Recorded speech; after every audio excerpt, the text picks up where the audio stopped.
We are actually in the one of the arms of the galaxy that's actually very it's very populous. You know, we have an awful lot. All right, now I've got it's running now. So we got Jupiter on there now. No moons? Well, there are, but I have to expose for the moons. You want to see the moons? I'll show you the moons. Well, I saw them before. I was just wondering where they went. Yeah, no, I actually, what I did was I just took the. I have to come back out of this mode. I'll just overexpose a little, and now you'll see the moons when I zoom in.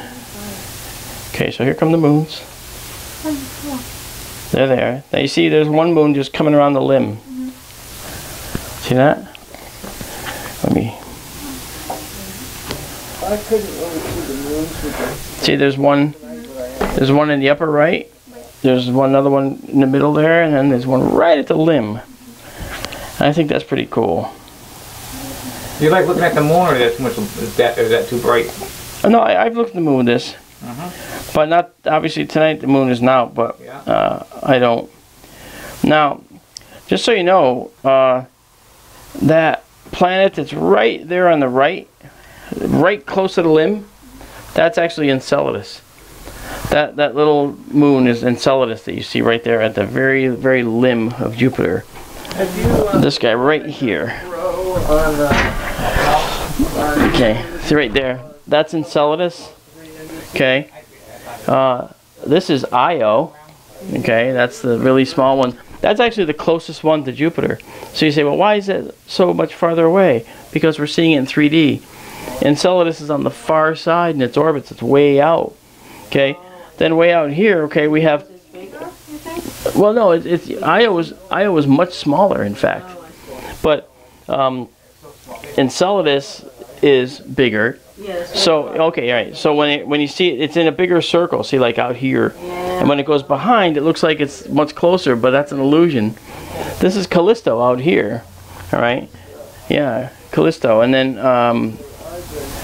actually there's an Iridium satellite that's about to flare, and then Ganymede is the one that was down here. Where is that Iridium gonna flare? That'd be nice to show you the Iridium.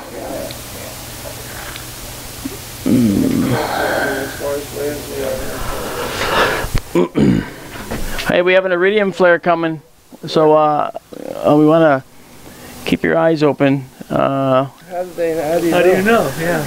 I got a notification. But how do they know? Because they just there's ways to track the track these. Radio with the radio spectrum, so they see an indication or something. No, they just know where the satellite is in its orbit. They know what their angle is to the sun, and they figure out where the reflection is tracking across the Earth. Oh, so it's gonna be right around here.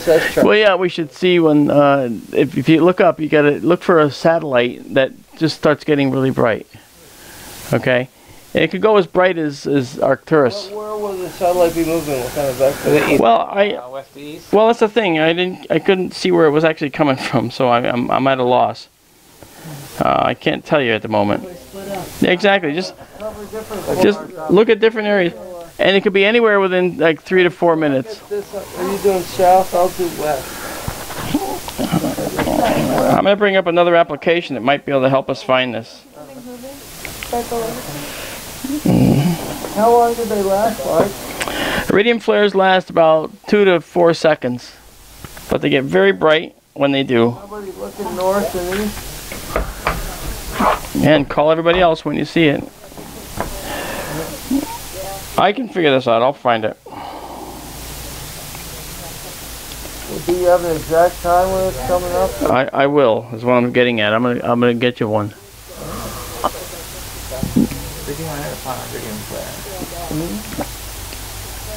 I've seen them before. They look like it looks like a rocket burn. It just gets it looks brighter. It just gets brighter.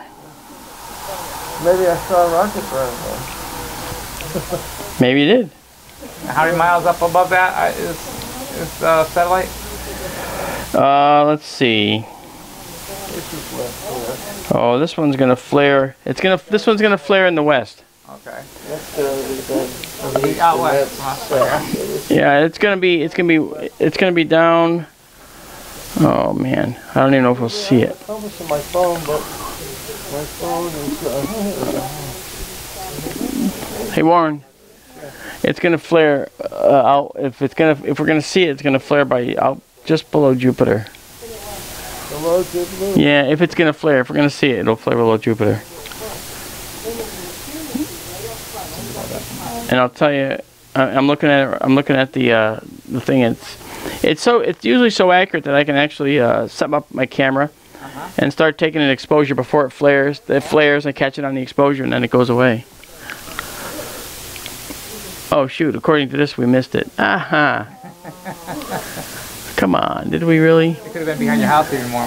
Yeah, I think it was. We got another one though coming here. Where's this one?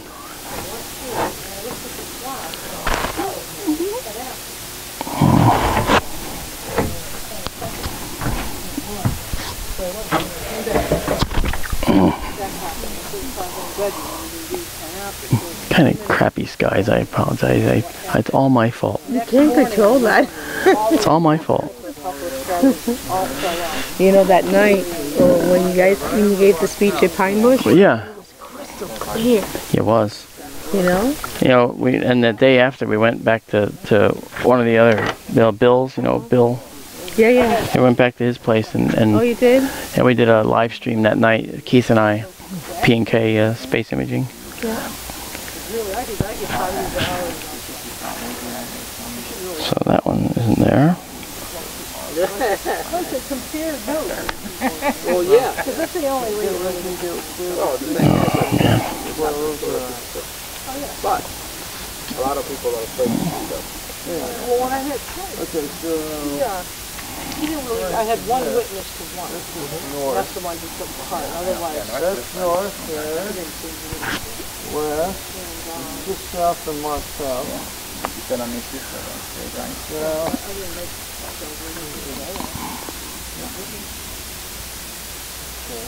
So even though it's a crappy night, when you look up, you can actually see a lot of the stars in Cygnus. That's really cool. I wish I could have got my What made you decide to get into astronomy. astronomy? Yeah. As a 9-year-old kid, I walked outside one night and I just looked up. I think my mother was yelling at me or something. And I went outside and I just looked up and I realized, wow, this is crazy. There's all these stars up there. And then I just had to know what they were. So, you know, I ended up having to have heart surgery at age 9. Oh yeah, and then in fact I was the 17th person to have that particular surgery in the country, and I ended up having it. And then when I well, so I was like, is that a satellite right there? Yeah, it's a satellite. See? Yeah, I see it. Oh, yeah.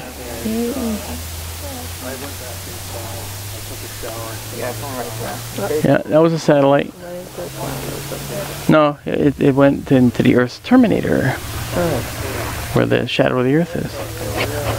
So, so I had to have the surgery, and then when I got out of the surgery, I just had a new appreciation for, you know, exploring my world, and I ended up, you know, deciding that astronomy was really cool.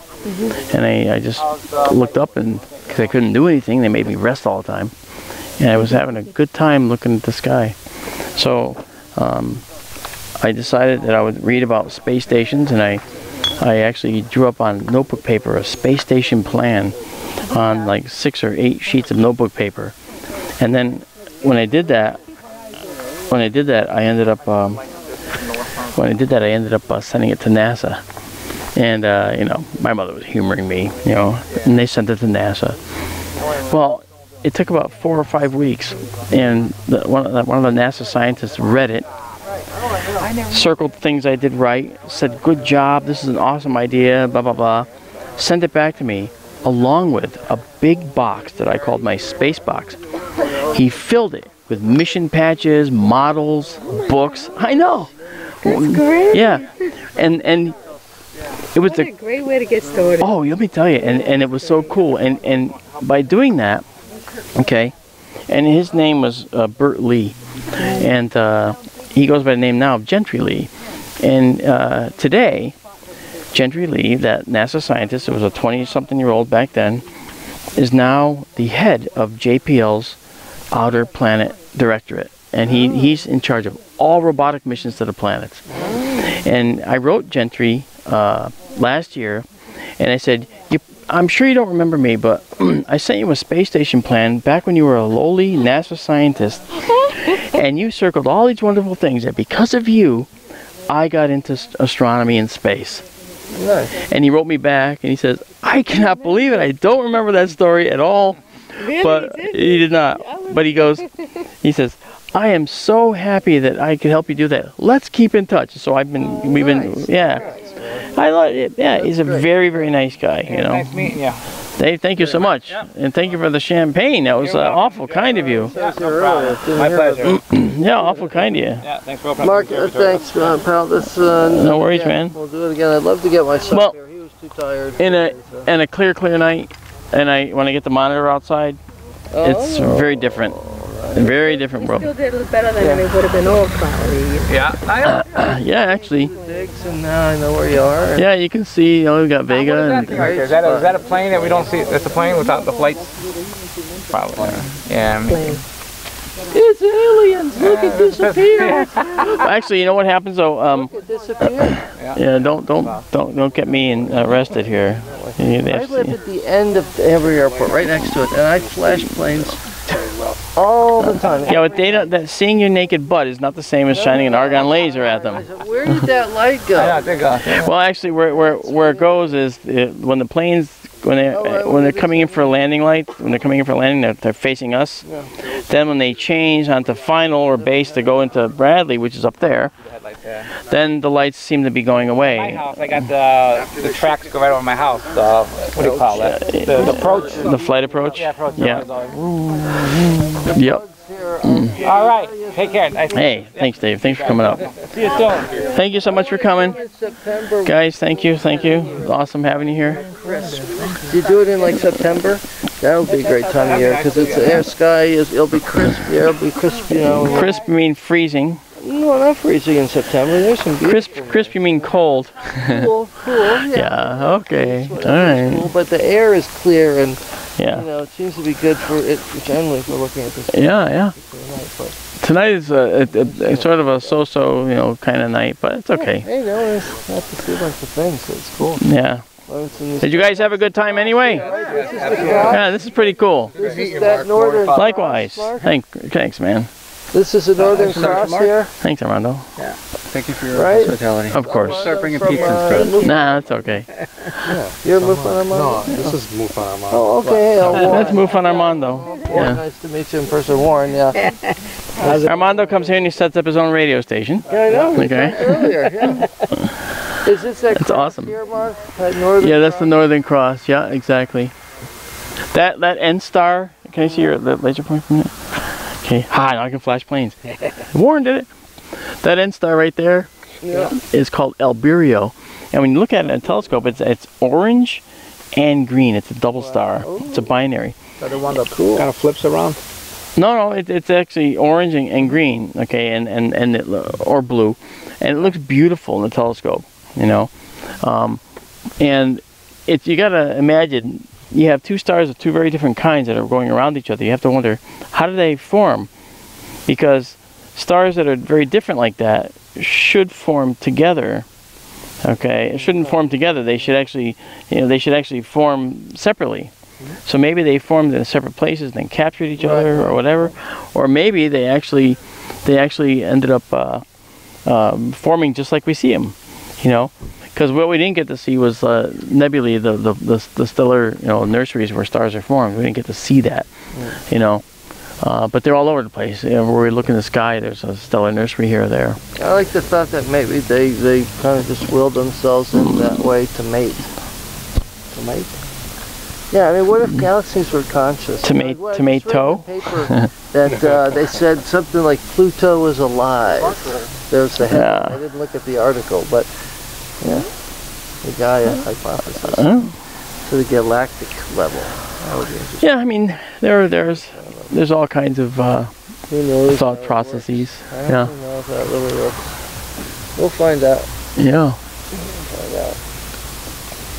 All right, well, brother, I'm gonna hit the road. Okay, man. Thanks for coming. You're welcome. You okay to you okay to drive? Oh yeah, I'm fine. Okay, you seem like you're tired. That's all. I'm tired, but I'm alright. All right. I'm always tired. I'm an old man. Well, I'm 56, so I mean that's So am I. that's a little bit When's old. your birthday? October 17th. Oh, no, Feb. Yeah. I'm not See? species. You're not that old from here. I'm also 56. Oh, there you go. Yeah, likewise. Ah, see, that's not bad. Thank you for coming. It's very nice to have you come all the way out. I know it was a long ride for you. Oh, sure. I hope to met see you you again before at the sometime. other Oh, sure. Bye-bye. Good night. Drive safe. Take care. Bye-bye. I'm sure I'll see you You another one. So, take it easy, bud. You ever recycled them? We can throw these. Oh my gosh. Yeah, actually we do. You know what? Tell you what. I'll let you, if you want to just leave them, I can do it for you afterwards. I don't want to make you walk all the way. It's around, it's over there. If we get the lights here, I can show you. It's, you see how this is like, if you walk right up over this here, walk right down to the driveway, and you turn left, okay? See see that blue bin right there on your left? There you go. That's it. Thank you. Thank you so much.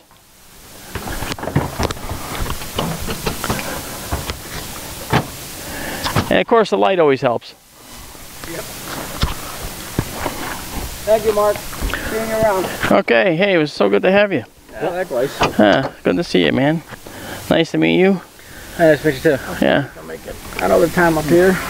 Yeah, when it's really nice weather, it might be it'll be actually a much better experience. Really, you see quite a few shooting stars already. Oh yeah, you see meteors. Yeah, meteors are very prevalent. Mondo, take care. Thanks for your help. Nice to meet you. Nice to meet you. Thank you.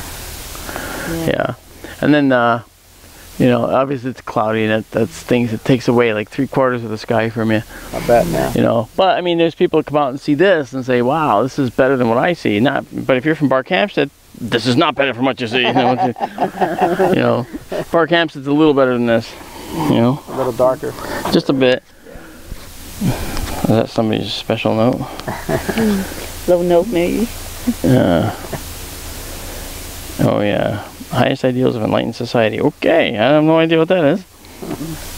I bestow it upon you. No, keep it. I'll throw it away. Yeah, Well. it's yours. Let me hold on this, Mando. I got it. Hold on. So you're all set? You did okay here? Yeah, I think that How was your signal? once we hooked up this antenna, it worked out okay. Oh, okay. I usually do pretty good with that antenna. I don't know why it wasn't working. Well, then I would see it. See the landscape. Maybe. We're only like 70 miles away from where the repeater is in Newington. Yeah, you've got chip Really? shoulder Yeah. blocking you. Yeah. You've got a couple of holes. 70? No, 17. Oh, 17. I was going to say that. Wait, I thought you said 70. Yeah. Oh, Yeah. well, she's struggling to get out over there. It's too bad. She's trying to... There she goes. Okay, now she's got it. There, okay. She drove all the way here from New York. Yeah. That was very kind of her. It was very nice of her. Gotta Yeah. be fish killer or something like Yeah, fish kill. Yeah. Yeah. that. Haul. Yeah. Yeah, she came to our last monthly meeting. Wow. Yeah. Yeah. Yeah, I think you went there with her. Didn't you go there with her? I don't remember. For the, Let me just go close down my stream here. yeah.